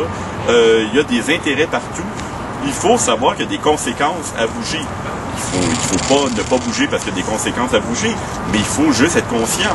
Et il faut pas s'appuyer sur une population qui va dire on va bouger si tout est beau, s'il n'y a pas de trouble. Et Pauline Marois elle-même s'est fait taper dessus parce qu'elle a dit qu'il va y avoir 5 ans de brasses camarades et de troubles après l'indépendance du Québec. Mais oui, 5 ans, minimum. 5 ans, dans un monde utopique, ça va brasser, là, et ça va brasser, et on va compter que sur nous-mêmes. Le fait de l'appui international, que les autres pays vont « Ah oui, la France de Sarkozy va appeler le Québec libre. » Voyons donc, il va falloir le tenir par là. Sarkozy, ben non. Ah oui, il va falloir avoir des méchants leviers pour que d'autres pays nous accotent. Moi, je suis désolé, le fait « Ah non, on est trop visible. » Personne, mais voyons donc, on est trop visible. Oui, t'es en France, parler du Québec, on est visible. Là, on parle de la France, là, on n'est pas rendu en Autriche. L'Autriche, ils vont venir nous aider et puis sacrifier leurs gens pour nous sauver. Mais voyons donc. Wow! Puis tout le truc de la politique intérieure, c'est pas nos oignons, le Canada est notre ami, tout ça. C'est sûr qu'Israël va venir sauver le Québec si le Canada vient nous tapocher. Donc, on peut-tu mesurer les affaires, préparer notre monde à dire, écoutez, c'est là-dedans qu'on s'en va, il faut qu'on soit unis, il faut qu'on se tienne, il faut qu'on y aille. Et toute cette question-là, elle est tabou. Tabou peut-être pas, mais elle est comme contournée. Et moi, j'ai senti beaucoup d'irréalisme dans les discours à cause de ça. Je sens que ça manque encore Et peut-être que c'est ce que permet, encore une fois, le fait qu'on se rencontre ici sur une base hebdomadaire, qu'on discute et qu'on pousse le truc. Peut-être qu'on est rendu un peu plus loin, oserais-je dire, avec beaucoup de prétention, mais énormément de prétention. Mais non, mais ce que je veux dire, c'est que je reviens et je boucle la boucle avec ça. Quand je dis que le mouvement indépendantiste doit faire une avant-garde, c'est qu'il faut aller pousser des questions et faire de la théorie politique là où les partis politiques ne peuvent pas se permettre d'en faire parce qu'eux, ils parlent à des électeurs qui peut-être vont être frileux, Nous, on a la liberté de parole à ce niveau-là aussi. On a la liberté de dire, écoutez, on va pousser la théorie jusqu'au bout. La seule conséquence qu'on a, c'est de se faire traiter de niaiseux ou d'alarmiste. OK, on va se faire traiter de niaiseux et d'alarmiste, mais si on prémarche le chemin, ça va permettre aux autres de suivre. Il faut ouvrir le sentier, ouvrir le sillon. Et c'est ça notre job. Il faut réfléchir à ces questions-là et il faut brasser de plus en plus de choses. Et moi, je suis très content parce que je vais le dire ici, on en avait parlé dans le cadre, dans un prototype de la triptyque, de la vigile triptyque, d'inviter des membres de différents partis indépendantistes, mais il y avait le Bloc québécois aussi qui était prévu, juste à venir présenter leurs options. Et c'était un truc qu'on avait commencé à soumettre à la CAP sur l'indépendance, et on s'est fait dire, non, c'est trop tôt, c'est trop gros, c'est trop tout ça. Bon, je pense pas qu'on nous ait volé l'idée, je pense plutôt que c'est dans l'air du temps et que c'est normal, évidemment, que tout le monde ait en gros les mêmes idées, que les mêmes idées se brassent à droite, à gauche et tout. Mais je suis très heureux de voir que ces idées-là, et c'est pas parce qu'on en a parlé ici que ça va se parler ailleurs, mais ça va se parler ailleurs en même temps que ça se parle ici, mais il faut pas s'empêcher d'en parler pour autant. Il faut brasser des idées, parler, déployer des concepts. Monsieur Lepage l'avait commencé aussi, je vais le faire aussi. Lancer des idées de projets, des idées de choses à faire dans un Québec indépendant, qu'est-ce qui serait intéressant. Donc, tout ce genre de travail-là, qui est petit, qui est à la petite semaine, qui est ingrat quelque part, est nécessaire. Et ça va donner des résultats sur le long terme et on va être... au moins, on se sera exprimé pendant ce temps-là. Voyager dans l'espace et ça coûte rien. Ah, oui. Voyager dans l'espace et que ça coûte pas d'argent. D'une certaine manière, mais voyager dans... Non, mais je parle d'un projet d'avenir. Oui. Ça, c'est un rêve que moi, j'aimerais voir le Québec partir dans l'espace et que ça coûte pas une scène. Et que ça coûte pas une scène. Bon, ben voilà. Donc, l'espace intersidéral, tu veux dire? Oui, ok. Donc, gratuité pour le voyage dans l'espace, un projet. Et tout le monde y a droit, là. C'est pas juste les gens qui ont 35 millions. Ou des... Bon, ben l'idée est lancée et dans un siècle, on va dire, il était un précurseur, mais il l'a vu en avant et tout le monde, maintenant c'est évident pour tout le monde. Donc, bon, c'est à peu près ça, là. J'ai l'impression de répéter un peu les mêmes idées, donc je vais laisser la parole à quelqu'un d'autre.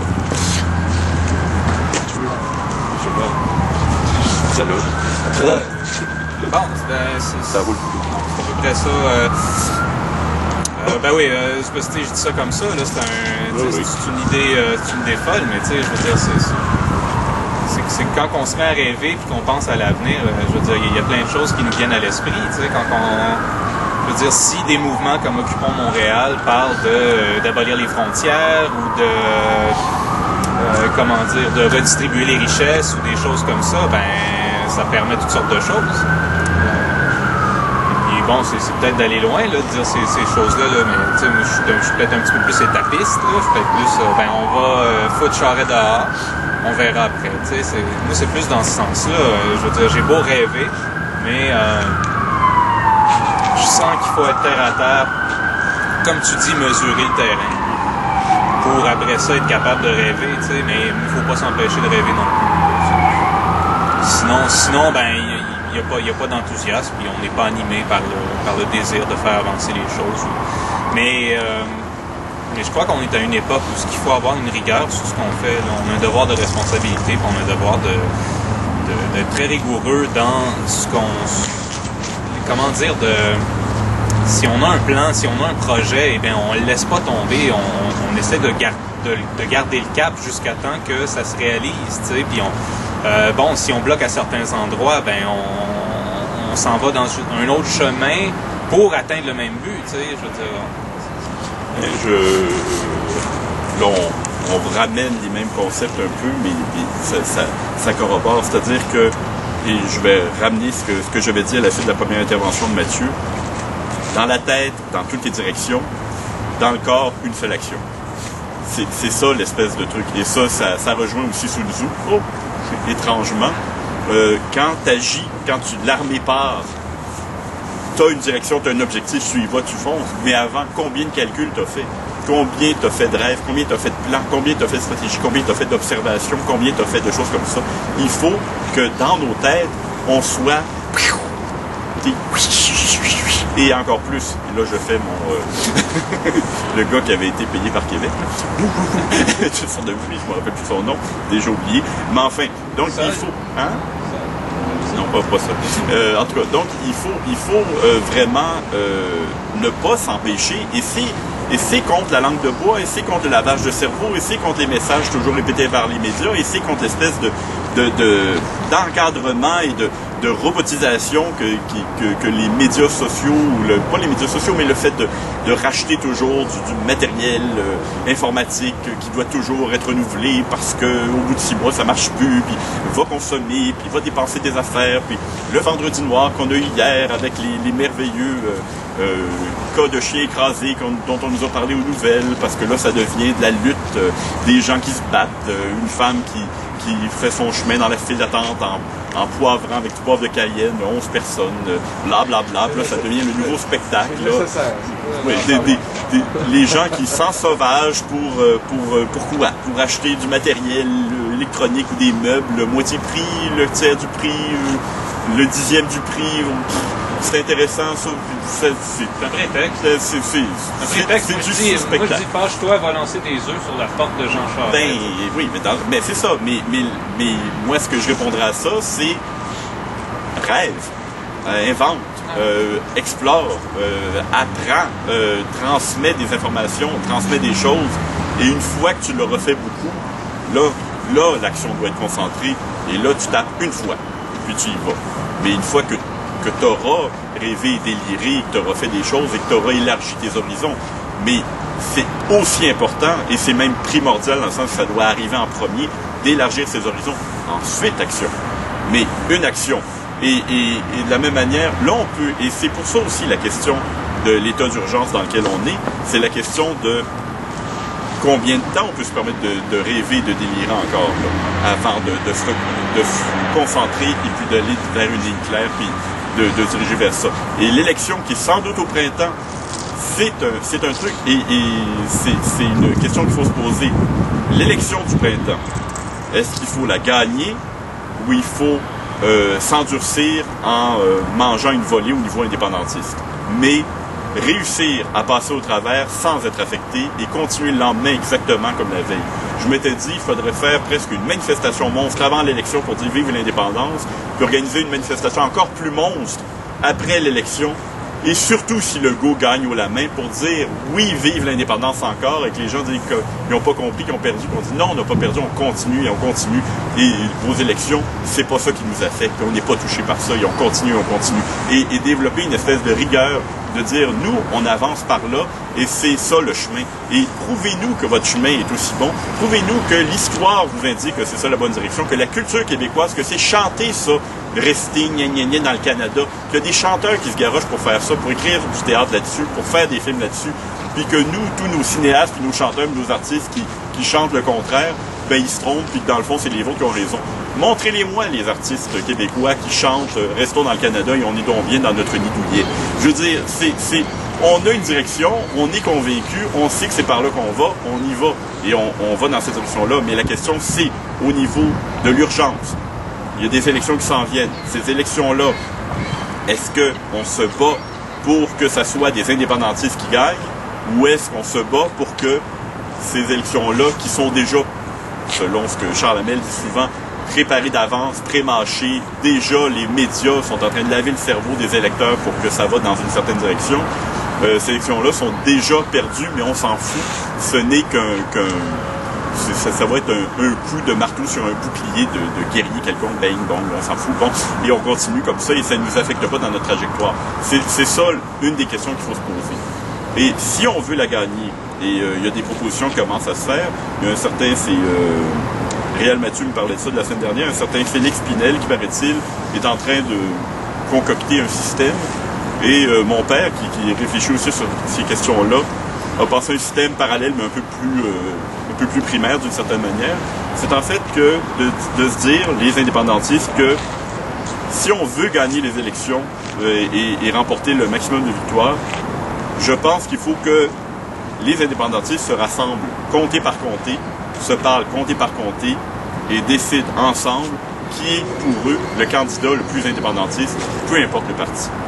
Et à partir de là, que les indépendantistes, la force indépendantiste doit, et le problème, c'est que il faut laisser tomber le côté « Ah, j'ai le choix, j'ai le droit de voter comme je veux, j'ai la liberté ».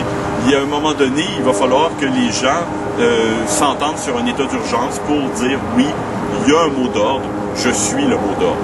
Ou bien, on va rester dans la dispersion. Mais le fait de l'union nécessite aussi qu'à un moment donné, tu dises « Ouais, je suis pas tout à fait d'accord avec ce gars-là ou cette fille-là, mais je pense que pour le bien commun ou pour la perspective large ou pour la vision à long terme, OK, je vais me pincer le nez puis je vais voter pour cette personne-là, cette fois-là, parce qu'il y a des objectifs plus larges ou à long terme à atteindre. » Et le système de Félix Pinel, je ne l'expliquerai pas ici parce que j'en ai entendu parler une fois, puis j'imagine qu'il y a un site, puis que des gens peuvent transmettre mieux que moi son système. Mais l'idée, c'est de dire, si on veut vraiment gagner, il faut que les indépendantistes, comté par comté, se rassemblent et s'organisent, et comté par comté fassent une assemblée, et comté par comté disent, nous, les indépendantistes vont voter pour telle personne. Et à partir de là, c'est un moyen pour les prochaines élections de dire on va mettre le plus d'indépendantistes possible à l'Assemblée nationale.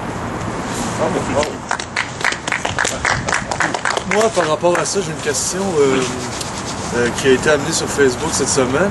Puis je vous la pose à la foule ici présente et puis à ceux qui écoutent.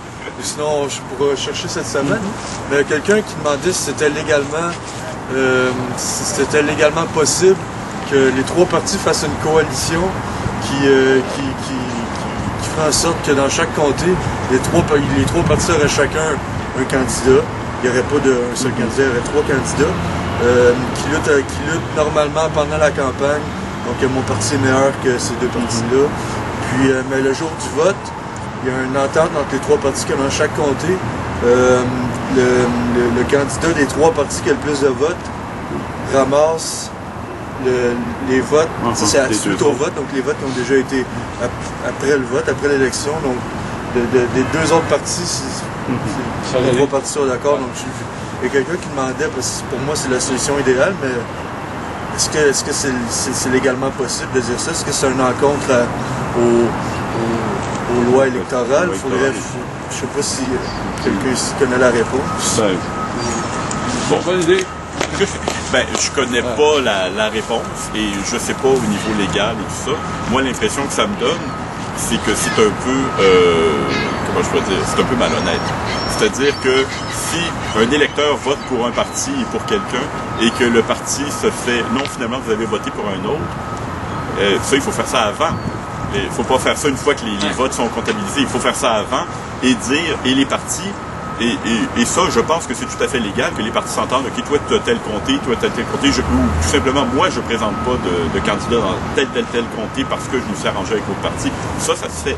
Mais est-ce que c'est humainement faisable, étant donné l'appétit de pouvoir qu'ont des politiciens? C'est ça qui est plus compliqué. Mais ça s'est déjà fait, des partis qui ont dit, non, on laisse tel comté pour que telle personne se fasse élire. Ça, c'est faisable.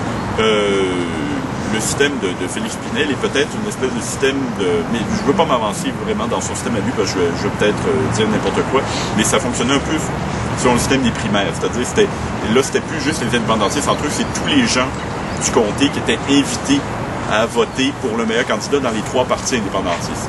Et une fois qu'ils avaient celui-là, c'est lui qui allait se présenter, qui allait représenter le comté du côté indépendantiste. Mais là, c'est sous toute réserve parce que je suis pas sûr d'avoir tout enregistré le concept de Félix Pinel. Mais encore une fois, vous ferez des recherches. Mais je pense que c'est faisable si les partis le font à visage découvert. S'ils ramassent, s'ils se partagent les gains des votes après, non. Moi, en tant qu'électeur, je me sentirais volé. J'ai voté pour un tel. Ah oui, mais il s'était vendu à tel autre parti. Puis en fait, tu as voté pour tel parti sans le savoir. Ah, pourquoi? Et c'est beaucoup de perte d'énergie aussi. Tandis que si tu cèdes des comtés à d'autres partis, ben là, c'est une campagne plus... je veux dire, là, les partis ont plus d'énergie parce qu'ils ont moins de candidats. Donc, ils peuvent se concentrer plus, mettre plus de monde. Puis ils sont plus forts aussi. Ils peuvent plus battre les fédéralistes. Donc, c'est plus pratique, selon moi, qu'il y ait une entente avant les élections et que là, il y a un partage des comtés en fonction des vedettes qu'ils ont. Tu dis que c'est malhonnête, mais c'est ça. Mais pour moi, c'est pas malhonnête dans le sens où, avant l'élection, avant que la campagne débute, les trois partis disent ouvertement, dans chaque comté, nous, on veut pas, mettons, le PQ veut pas sortir du comté de Jean-Martin Haussan. Mais on a l'honnêteté de dire que on veut mener la campagne au mieux qu'on peut, mener la lutte pour dire notre parti est meilleur que les deux autres, mais ces deux partis-là, ce sont nos frères. Donc on est prêt à dire on a perdu la lutte entre nous trois puis on vous donne vos votes. Mais ce ne serait pas quelque chose qui se ferait après. Parce que si dans chaque comté, il y a un seul parti qui se présente justement, les deux autres partis seraient sûrs en partant qu'ils ne seraient pas élus. Et comme on dit, les partis ont des pouvoir, donc ils ont un appétit justement. Donc en disant que dans chaque comté, tous les comtés sans exception, il y a les trois candidats, mais qui s'entendent entre eux pour dire on va mener la lutte pendant un mois pour dire mon parti est meilleur que celui-là. Mais on va, si le PQ a plus de votes que l'option nationale et Québec solidaire, l'option nationale et Québec solidaire vont dire eux, c'est le candidat indépendantiste qui a le plus de votes, donc on va le laisser. On a mené la lutte, on a dit à tout le monde que si on perdait la lutte, on leur donnait nos votes, et ainsi de suite. Donc moi, personnellement, je vois pas de malhonnêteté là-dedans. Je pense que c'est plus réaliste. Je sais pas que ça va être demain. C'est pas facile faire adopter comme idée. Mais si c'est légal, pour moi, c'est plus réaliste que de dire que le PQ se présente pas dans Verdun puis Québec solidaire non plus. par exemple. Si ça laisse une chance à chaque parti de se faire valoir sans éparpiller le vote, parce que tous les votes se ramasseraient finalement du côté du parti qui a le plus de... Oui. André Lepage, l'idée de Mathieu est bonne, mais se rendre jusqu'au jour du vote, puis les gens votent pour le candidat qu'ils veulent, puis à la fin des comptes, ils disent OK, le PQ ou l'autre a obtenu plus de votes, on leur donne nos votes. Je ne pense pas que ça puisse marcher. Mais par contre, une semaine ou 15 jours avant le déclenchement des élections, les partis pourraient s'entendre, faire une convention, ça pourrait créer une dynamique dans le comté, puis choisir lequel des candidats qui devrait représenter, comme je parle depuis longtemps, moi, on doit avoir une coalition au Québec. Pas celle de Legault, là, et lui il appelle ça coalition, je ne sais pas pourquoi, là. Mais une réelle coalition des souverainistes, ou, j'aime pas le mot souverainiste, des indépendantistes. Imaginez-vous le candidat qui se présente dans un comté lors de la convention, il va aller chercher tout son monde pour travailler pour lui, puis les autres candidats aussi. Ça ferait sortir beaucoup de militants et ça créerait une dynamique.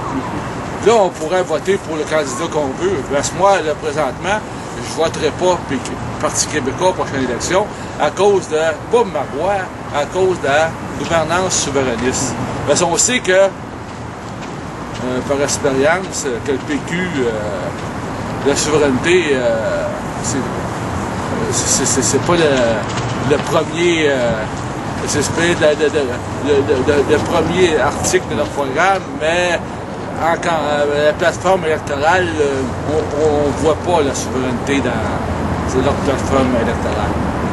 C'est ce que j'avais à dire sur le plan de Mathieu Séguin-Lionel. Ah, ben ouais. Hey, la mémoire, hein? À 100 milliards avec l'âge. Vous avez parlé d'autres choses aussi. Hier, sur mon mur Facebook, dépendamment si ton mur est programmé français de France ou Babillard s'il est programmé sur français Canada. J'ai lancé une invitation pour venir ici aujourd'hui. Je sais qu'il y en a plusieurs qui m'ont répondu, là, mais ils sont pas là. Mais par contre, je leur disais que l'importance des vigiles ici, là, il faut faire pression sur le gouvernement. Puis si on était, pas 1000 par samedi, là, on approche un peu, mais je leur disais que, imaginez-vous que c'est Charest, ils seront peut-être les ondes, mais présentement, avec en bas de quelques 100 personnes, ça ne le dérange pas. Mais pour passer à d'autres choses, pour la pression, je pense aussi aux manifestations qu'il y a eu dernièrement à Montréal sur la langue française, sur l'indépendance. Vous voyez que le gouvernement bouge présentement. L'Office de la langue française, ils ont prévu depuis quelques mois, il faut dire quelques mois, de s'occuper des affiches des compagnies anglaises. Et aussi, il y a des employés aussi à la Caisse de dépôt, à la Banque nationale, qui ont dit, coudonc, il y a du monde qui en parle. On sait que le gouvernement, les autres, ils font rien. L'Office de la langue française, là, on peut perdre leur job parce que c'est contrôlé par Charest, ça. Puis le gouvernement, je veux dire.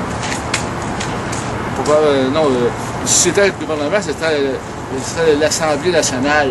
Mais est-ce que le directeur ou le président de l'Office de la langue française est nommé par l'Assemblée nationale ou nommé par le gouvernement, je dois savoir. Là, il est nommé par la ministre responsable. Le ministre, je veux dire, tu sais, oui. ça devrait être nommé par l'Assemblée nationale. C'était pour vous dire que la pression, ça a fait les 1000 personnes, aux 3-4 000 personnes de la marche d'indépendance, pour la marche pour le français aussi dernièrement. Puis il va en avoir un autre aussi le 1er décembre. Là. Puis il va y avoir une autre manifestation aussi le 28, là, 29, 28, lundi. 28, je ne serai pas là, mais parce que pour une raison personnelle. Là. Mais si je peux, je vais y être. Il faut faire pression. Puis l'indépendance, ce ne sera pas le PQ, ce ne sera pas l'option nationale, ce ne sera pas le parti indépendantiste. Il faut que ça passe par la population, par un mouvement populaire qui fait pression, comme disait Thierry tout à l'heure. Si on perd la prochaine élection, le mouvement doit rester là, puis on doit manifester, puis aller jusqu'au bout. Comme je vous donne un exemple, on verra pas ici. Imaginez en Égypte, là, ils ont demandé 1 million de personnes. Là, ils sont tannés là, de se faire avoir par un président d'Égypte qui était le pantin de l'armée, puis l'armée maintenant a plus le pouvoir. Ils l'ont jamais laissé le pouvoir, selon moi. Là. Mais là, présentement, le peuple, ils sont prêts à mourir pour la cause. Mais chez nous, sommes-nous prêts à mourir pour la cause? Moi, je l'ai jamais dit, les gens du Parti québécois pensent qu'ils ont peur de mourir pour la cause. C'est pour ça qu'ils mettent la souveraineté ou la gouvernance souverainiste à l'écart. Merci.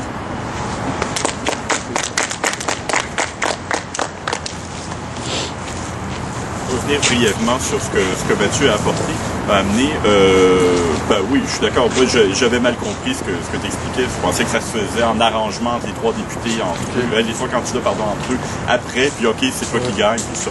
Mais non, si ça s'annonce, oui, mais c'est un système comme un autre. Les deux hic que je vois, c'est, mais là, on est effectivement dans du détail, là, mais ça peut être un système qui peut marcher. C'est la question, je ne sais pas si la population va comprendre le mécanisme. C'est-à-dire qu'il y a une question de regarder, on va changer les règles du jeu. OK, c'est un peu plus compliqué. C'est pas que je sous-estime la population individu par individu, mais en tant que groupe général à qui on essaie de s'adresser, c'est faut être un peu plus... Et je reviens là-dessus. Il y a une question d'énergie organisée, et c'est ça aussi le pari que ça ferait, c'est est-ce que les gens voteraient, si tous les indépendantistes se regroupaient derrière une bannière dans un comté, mettons, ils disent là, on est tous derrière au centre, dans ce comté-ci. Est-ce que les électeurs vont dire « Oh, OK, les indépendantistes sont de ce bord-là, c'est les fédéralistes de l'autre, moi je suis indépendantiste, je vote là », ou bien ils vont dire « Ah, non, je sais pas, je vais... » radical. Hein? C'est radical parce que c'est l'indépendance, puis là, je préfère voter... ça, je sais pas. Mais il y a aussi la question, c'est ça, une élection, ça demande l'organisation, ça demande des téléphonistes, ça demande du porte-à-porte, ça demande de l'affichage, ça demande du c'est comme n'importe quelle manifestation, n'importe quelle activité. Donc, ça demande des gens qui travaillent là, de l'énergie, des choses comme ça. Si tous les gens dans un comté qui sont indépendantistes se ralliaient derrière une seule bannière, ils seraient beaucoup plus nombreux que s'ils étaient divisés en 3 groupes qui chacun allait porter des affiches, chacun de leur bord, chacun faisait des téléphones, chacun de leur bord. S'ils étaient tous ensemble, Là, on aurait une force de frappe qui pourrait écraser l'autre aussi. Simplement tactique, là. On est simplement dans le truc de brasser de l'air beaucoup plus dans un comté que l'autre gang est capable de le faire parce qu'eux seraient justement en 3 groupes. Ça dépend si l'ADQ se fusionne avec la CAQ, ça sera en 2 groupes, mais ce serait minimalement en 2 groupes qui, eux, sont normalement incapables de se fusionner, normalement. Tandis que, et entre autres parce qu'on a, entre guillemets, une taupe indépendantiste à la CAQ. Je veux dire, Legault, fondamentalement, il n'a pas viré fédéraliste, il a viré neutre. Mais il faut pas oublier qu'il est. C'est comme toutes les critiques qu'on a fait face au Bloc québécois, de dire le Bloc québécois il est rendu à aider le système fédéral. Oui, mais c'est des indépendantistes à la base. Puis moi, je préfère des indépendantistes à la base, même s'ils jouent le jeu de la Chambre des communes, que là, ça m'achale pas. Puis qui disent aux autres, regardez, nous sommes bons, nous sommes pacifiques, nous sommes démocrates et tout. On s'en va, gentiment, plutôt que de dire non, nous sommes nos ennemis et on va se battre contre vous. En tout cas, bref, je ne vais pas rentrer dans les détails là-dedans, parce que c'est trop... Mais ce que je veux dire, c'est que ça... si on peut réussir à créer des alliances entre indépendantistes, parce que l'indépendance va être plus importante que le parti, et ça, Ossan a été très clair là-dessus, l'ON se fusionne dans la seconde avec n'importe quel parti qui dit « moi je suis purement indépendantiste, puis je suis la ligne dure, la ligne claire, on fait ça pour l'indépendance ». Il dit tout de suite, l'ON, on s'en va, puis on rentre dans ce gang-là, sans problème, et c'est ça sa ligne éditoriale, puis c'est très clair. Mais c'est ça, si le PQ, le Québec solidaire, pouvait réussir à s'associer de la même manière, bon, là, il y aurait une force d'impact, évidemment. Mais là, c'est peut-être une utopie en ce moment. Mais en tout cas, c'était juste pour dire que j'avais mal compris. Je pensais que donc, oui, c'est honnête. Si ça dit. Tant que tu le dis clairement, c'est honnête. Tant que tu le dis clairement avant que les gens fassent le X, c'est très, très honnête. C'est si tu fais des arrangements après que là. Voilà, c'est tout. Merci. Pas Une question, oui. André Lepage, une question à Ossan. Oui, Jean-Martin. Jean-Martin Ossan. Il dit qu'il fusionne un parti qui va pour l'indépendance. Le parti indépendantiste, ils lui ont offert ils ont ouvert la porte. Puis ça n'a pas marché. Ça n'a pas marché. Mm-hmm. Non, mais ce qu'il veut dire, c'est les élections. Non, c'est un parti. Je parle. Merci. Dans une campagne électorale. Oui, bon. Moi, c'est ça. C'est un autre. Moi, l'impression que ça m'a donné, c'est parce qu'ils ne considéraient pas que le Parti indépendantiste était assez organisé ou assez puissant pour que ça vaille la peine.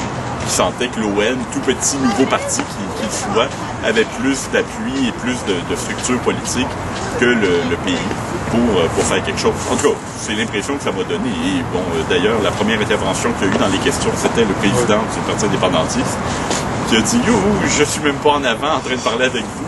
C'est parce qu'il est considéré comme un joueur trop petit où il passe sous le radar. Il a passé sous le radar du CERAN, qui était la chaire de recherche qui organisait l'Assemblée. Et parce qu'il n'est pas assez visible ou qu'il n'est pas assez actif ou qu'il n'a pas assez de contact au niveau médiatique, au niveau de tout ça. Donc, moi, c'est l'impression que ça m'a donné l'Assemblée de jeudi. C'était quelque chose à... C'était ça. C'était ça, voilà. Alors, voilà. Et c'est tout. Bon, donc, voilà. Quelqu'un d'autre veut ajouter de quoi? Là? Juste un petit commentaire sur ce que vous avez dit sur le pays français. Il y a à peu près 2-3 mois de ça, on n'entendait pas parler dans les médias. Il n'y avait pas vraiment... C'est avant que les manifs éclairs commencent. On en parlait plus. La Société Saint-Jean-Baptiste ne faisait pas vraiment d'action régulière pour ça. Là, elle a commencé sa première manif éclair. Sa deuxième. Ensuite, il y a eu la manif où on a attiré quelques centaines de personnes pour l'affichage dans les fins de semaine, ce qui attire plus de monde que pendant la semaine. Puis je pense que c'est 2-3 jours après, les médias ont commencé à parler. Ils avaient parlé un peu du NPD avant, certains députés qui ne respectaient pas les tracts qu'ils distribuaient. Ils ont commencé plus à en parler. Il y a le militant de la Société Saint-Jean-Baptiste qui a porté des plaintes dans le comté de la ministre où il y avait une cinquantaine d'infractions. Les médias en ont parlé, Cyberpresse, TVA, Radio-Canada. Ensuite, il y a eu la Caisse des dépôts. Les médias dernièrement en parlent plus. Ça fait suite justement au manif éclair et à la manif sur l'affichage qui a réussi à attirer le monde. Donc pour moi, c'est un excellent exemple que souvent on dit les médias dictent. C'est vrai que les médias ont tendance à dicter ce que les citoyens vont faire, mais les citoyens sont aussi capables de dicter ce que les médias vont faire, puis ça marche des deux bords, parce que ça part des citoyens dans des manifs de même, des actions. Les médias vont embarquer, puis les citoyens qui ne sont pas impliqués ils vont embarquer suite aux médias qui vont les conscientiser à ça. Donc s'il y a une question de sondage, mettons par exemple aujourd'hui, est-ce que vous croyez que le français est en danger à Montréal? Contrairement à il y a un mois et demi, je suis sûr qu'aujourd'hui la réponse serait beaucoup plus significative qu'il y a 2 mois. Puis ça c'est à cause parce que les médias en parlent, puis les médias en parlent à cause des élections. Donc c'est un excellent exemple que c'est pas vrai que les médias ils vont nous dire quoi faire jusqu'aux élections, puis nous il faut rester assis. C'est vrai qu'ils ont un gros pouvoir là-dedans, mais nous, à la base, nous, on peut les influencer. Quelqu'un cette semaine disait que l'option nationale, les médias n'allaient pas en parler, puis là, ils n'en parlent presque pas, mais c'est à nous de créer c'est l'exemple d'option nationale, mais c'est bon pour tous les partis, tous les mouvements, c'est à nous de créer la vague, justement. Il y a l'option nationale, je reste dans cet exemple-là. Ils font leur lancement de parti au mois de décembre, il va y avoir beaucoup de monde, beaucoup de jeunes. C'est des actions comme ça, dans chaque cas, pour chaque cause qui vont faire en sorte que les médias, les gens vont embarquer, donc ça part du petit noyau, puis ça s'élargit, puis ça c'est un exemple justement de ce qui est en train d'arriver avec les Français. André Lepage, dans le même sens, Mathieu, là, si le Parti québécois en parlait de l'indépendance, les médias embarqueraient sûrement, et ça ferait boule de neige, je suis certain. Et pourquoi que ils n'en parlent pas? Là. Il doit y avoir une grosse raison en arrière de ça. Là. Parce qu'ils ont peur. C'est de la peur. Moi, c'est ça que je dis. Ils ont peur de mourir pour la cause. Et il y en a des gens qui sont prêts à mourir pour la cause. Soyons là. Disons au Parti québécois, former une coalition qui réunirait tous les partis pour la prochaine élection. C'est l'avenue à faire l'indépendance du Québec. Il ne faut pas attendre encore 10-15 ans avec le nombre d'immigrants qui rentrent ici par année, au-dessus de 50 000, c'est beaucoup. Et une chose que je n'en ai pas parlé encore, ça a été prouvé que lors du dernier référendum, ce référendum a été volé. Est-ce qu'on a entendu des gens du Parti québécois de dénoncer ce processus? J'ai lu cette semaine sur Facebook un jeune qui a emmené toutes les irrégularités qu'il a eues pendant la veille précédant le vote. Il y a certains immigrés qui ont réussi à voter au Québec. Il n'y avait même pas un an ici. Habituellement, c'est un non-sens. Moi, je ne crois pas.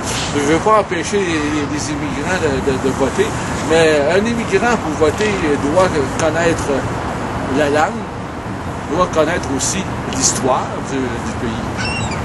Mais je ne crois pas qu'un immigrant devrait avoir le droit de vote avant au moins 5-10 ans.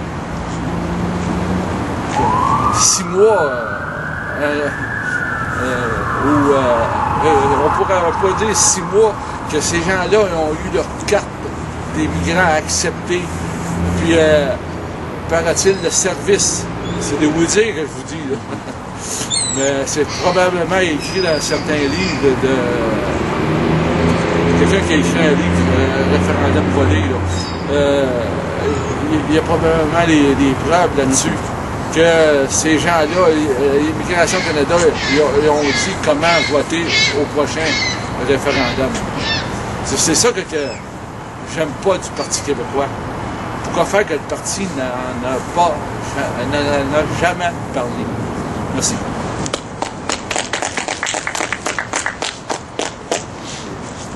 Bon, dernière intervention, je crois. Je vais voler toutes les idées de Mathieu et les dire dans mes mais oui, M. Lepage, je pense que ça a été démontré et prouvé là, que le vote, que des immigrants qui sont faits de ta citoyenneté, mais tu votes, la condition c'est que tu vas voter non au prochain référendum au Québec, c'est tout. Donc, et ça s'est fait à la vapeur. Pour reprendre le truc de Mathieu et résumer ça en une formule simple, et pour reprendre ce que M. Lepage aussi a dit, c'est que les partis politiques, comme les médias, sont des suiveux quelque part. Et quelque part, le pouvoir est entre les mains des créateurs, et au sens très large, de ceux qui initient des mouvements, qui initient des projets, qui initient des discours, qui initient des analyses, qui se prononcent et regardent des choses, les observent et disent, regardez, c'est ça qui se passe, et il faut que ce soit sous forme de manifestation, sous forme de convocation, de conférence, sous forme de n'importe quoi. C'est ça le pouvoir du citoyen, c'est ça le pouvoir de l'individu dans la collectivité. Et prenez ce pouvoir, je vous implore de le prendre, tous là qui écoutez ici ou sur Internet. C'est ça la prise de contrôle, c'est ça avoir du pouvoir sur les événements, c'est observer tout ce qui nous entoure, en tirer des conclusions, agir.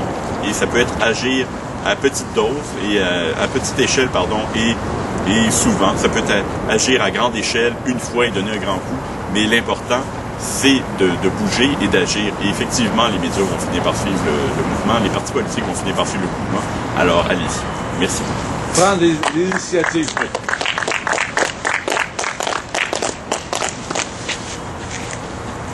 Et pour répéter ce que j'ai entendu à peu près là, de Jonathan Cyr la semaine passée, qui disait que les mouvements devraient pas avoir à l'esprit de prendre le pouvoir, de se transformer en parti politique. Les mouvements devraient être seulement là pour influencer les partis politiques et pour influencer le gouvernement.